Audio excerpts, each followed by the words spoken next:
जय गुरु। आज प्रातःकालीन अवसर पर आपके बीच फिर से उपस्थित हो पाने का एक सुयोग मिला, इसलिए मैं अपने आप को बहुत धन्य महसूस कर रहा हूँ। इस चैनल के माध्यम से आपसे युक्त होने का एक सुयोग अवसर प्राप्ति हो रहा है।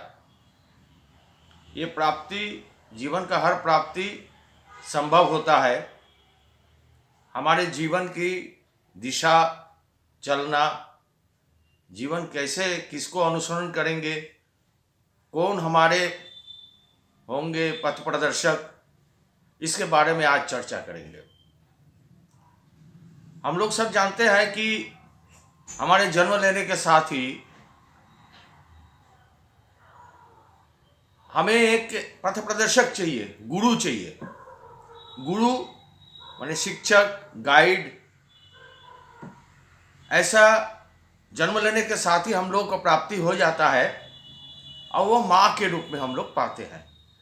जीवन का सबसे पहला गुरु माँ ही होता है, जिनको सानिध्य में आकर, जिनके साथ रहकर, जिनके छत्र छाया में रहकर, जिनको अनुसरण करके हम अपने जीवन को आगे बढ़ाते हैं, सुंदरता में परिणत करते हैं और सारी जानकारियां प्राप्त संभव होता है। उसके बाद माँ के बाद पिता के रूप में हम लोगों को गुरु मिलता है, जो हमको हाथ पकड़कर सिखाते हैं, दिखाते हैं, समझाते हैं और दिशा निर्देश करके जीवन को सुंदर बनाने में हम लोग प्राप्ति संभव होता है। उसके बाद हम लोग शिक्षा प्रदान करते हैं, ताकि शिक्षा प्रदान करने से हमारा ज्ञान का वृद्धि होगा, ज्ञान की वृद्धि होगा, उसका प्रयोग होगा। उसका प्रयोग करके हम जीवन में अर्निंग मेंबर, हमको जीवन में लाभ का एक सुयोग मिलेगा, अवसर मिलेगा। फिर हम शिक्षा ग्रहण करते हैं विभिन्न दिशा में, विभिन्न भाषा में, अंग्रेजी, हिंदी, विज्ञान, सामाजिक विज्ञान, भौतिक विज्ञान, आध्यात्मिक विज्ञान, राजनीति विज्ञान, विभिन्न दिशा में विभिन्न गुरु की जरूरत पड़ता है, जो हमको विभिन्न दिशा में, विभिन्न सब्जेक्ट पर हमको ज्ञान प्रदान करते हैं और दिशा निर्देश करते हैं, और उसी से हमारी ज्ञान की वृद्धि होती है, सभी जानकारियां प्राप्त होती है। इसी प्रकार ये जो सारी ज्ञान प्राप्त होता है, इसके साथ साथ हमारे बचपन काल समाप्त होने के बाद ही हमारे जीवन में एक स्पिरिचुअल गाइड होना चाहिए, जो आध्यात्मिक गुरु होना चाहिए, जो हमारे जीवन के जीने का कला को सिखाए। कैसे हमको जीवन को जीना है, कैसे संबंध रखना है, क्या खाना है, कैसे बोलना है, कब उठना है, कैसे क्या पूजा करना है, सब कुछ हमको सिखाएंगे जीवन जीने की कला, जिन्हें हम स्पिरिचुअल गाइड या आध्यात्मिक गुरु या सदगुरु या पुरुषोत्तम के रूप में जानते हैं। हमारे इस धराधाम में हम ईश्वर को मनुष्य रूप, जीवंत और आदर्श के रूप में पाते हैं, जिन्हें हम पुरुषोत्तम कहते हैं। और उन्हीं के सानिध्य में जाने से ही, उनके दिशा निर्देश में चलने से ही हमको सारी जानकारियां प्राप्ति संभव हो सकता है।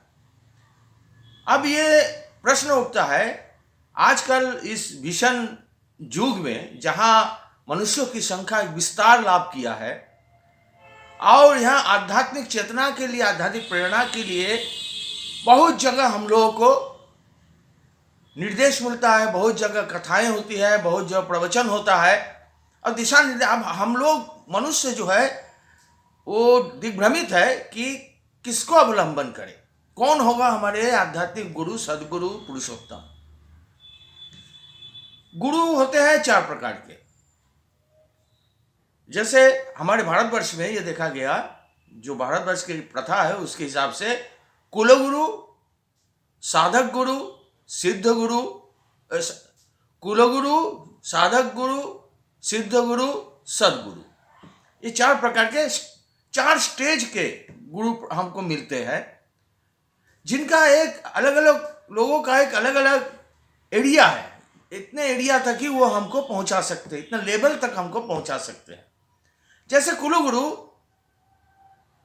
का उदाहरण लेने से उदाहरण दिया जा सकता है कि जैसे एक छोटा सा सांप है, और छोटा सा सांप को जो है मेढक बहुत पसंद है। मेढक दिखते ही उसको खाने का लोभ होता है और उसको खाता है, उसको सदगति प्राप्त कराता है। ये मेढक सांप का कैरेक्टर है। तो सांप जो है बहुत छोटा है, एक बड़ा सा मेढक देख लिया। एक बड़ा सा मेढक देखने से उसके मन में लोभ हुआ।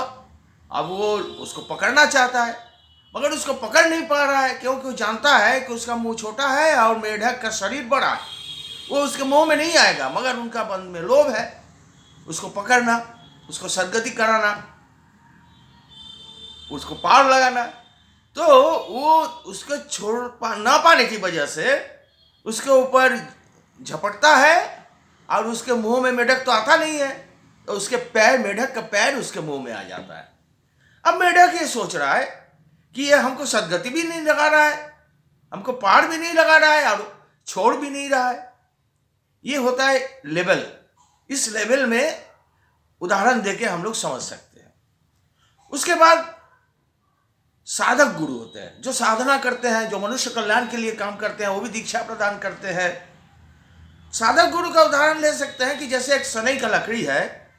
सनई का लकड़ी का कैरेक्टर है, पानी में डालने से वो तैरता है, और नदी के अगर इस पार छोड़ दिया जाए तो उस पार आसानी से लग सकता है। यह सनई की लकड़ी का कैरेक्टर है। अब मुश्किल यह है कि उसके ऊपर बैठकर कोई जीव जंतु, जानवर, पशु पक्षी जो भी है, वो अगर पार लगना चाहे उसकी सनई की लकड़ी पर बैठकर, तो सनई की लकड़ी भी डूब जाता है, वो भी डूब जाता है और उसका पार नहीं लग पाता। ये होता है एरिया।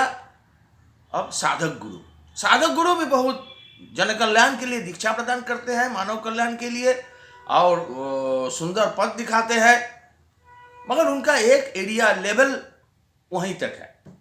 उसके ऊपर जो साधना करके सिद्धि लाभ करते हैं उन्हें कहते हैं सिद्ध गुरु। जो सिद्ध गुरु होते हैं उनका उदाहरण ले सकते हैं, जैसे एक लकड़ी का कुंदा।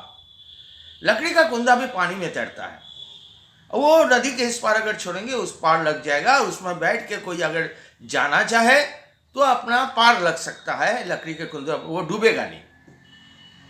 अब प्रॉब्लम यह है कि लकड़ी का कुंदा चलते चलते अगर सामने कोई बालू का रेत आ गया, बालू के रेत में लकड़ी का कुंदा फंस गया, तो लकड़ी का कुंदा भी फंसा और उससे बैठा जो व्यक्ति या जीव जंतु पार लगना चाहता था वो भी फंस गया, वो भी आगे नहीं बढ़ पाया। ये होते हैं सिद्ध गुरु का लेवल। उसके ऊपर होता है सदगुरु।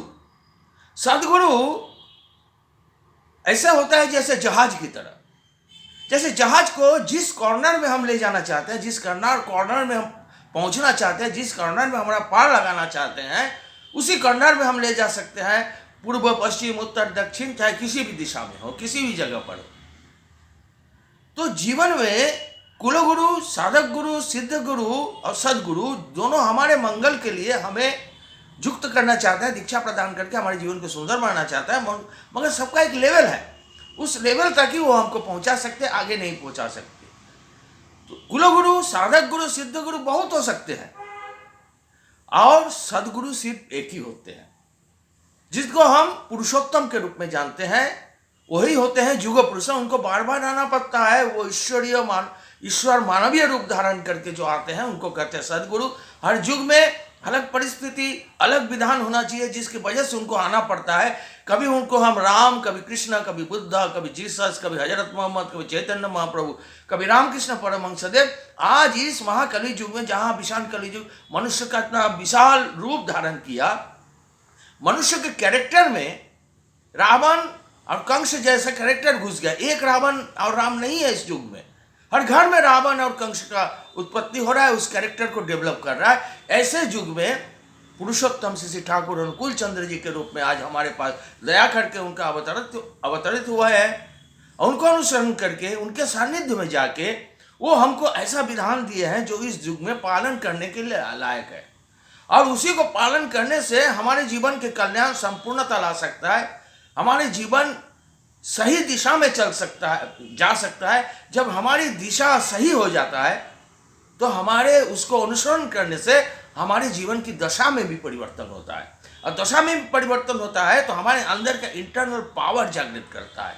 हम भगवान के पास जाते हैं, ईश्वर के पास जाते हैं, हमारे जीवन के भय के कारण जाते हैं। हमारे जीवन में भय है, उनके प्रति एक भय का डर है। आज इसको करेंगे तो ये नहीं होगा, उसको करेंगे वो नहीं होगा, कौन होगा हमारे गुरु। और सदगुरु पुरुषोत्तम का पहचान होता है, उनका जन्म साधारण परिवार में होता है, और साधारण परिवार के होकर वो जो प्रकृति का नियम विधान को वो पालन करते हैं। जैसे प्रकृति का विधान क्या है, हमारा जन्म हुआ, उसके बाद हम पढ़ाई लिखाई किए, पढ़ाई लिखाई करने के बाद हम नौकरी किए, नौकरी करने के बाद हमारा शादी हुआ, परिवार हुआ, समाज हुआ, यही प्रकृति का नियम। और वही प्रकृति का नियम उनको वो भी पालन करके हमको दिखाते हैं।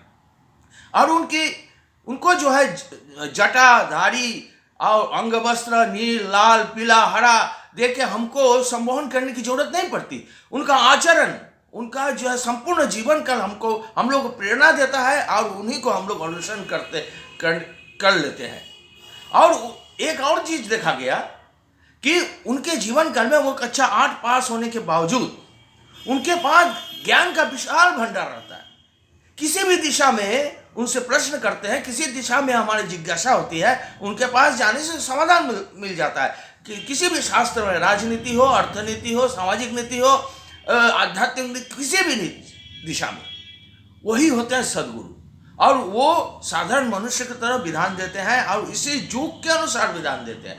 आजकल हम लोग श्री ठाकुर अनुकूल चंद्र जी, इस युग के जो पुरुषोत्तम है, उन्होंने हम लोग को सिखाया। मेन उद्देश्य उन्होंने सत्संग का स्थापना किया। जिन ठाकुर जी ने समझा आजकल भगवान के प्रति मनुष्य का बहुत टान है, मगर मनुष्य और मनुष्य के प्रति दुनिया बढ़ रही है। भगवान के प्रति नजदीकियां बढ़ाना चाहते हैं, और मनुष्य के प्रति दूरियां बढ़ा रहे हैं।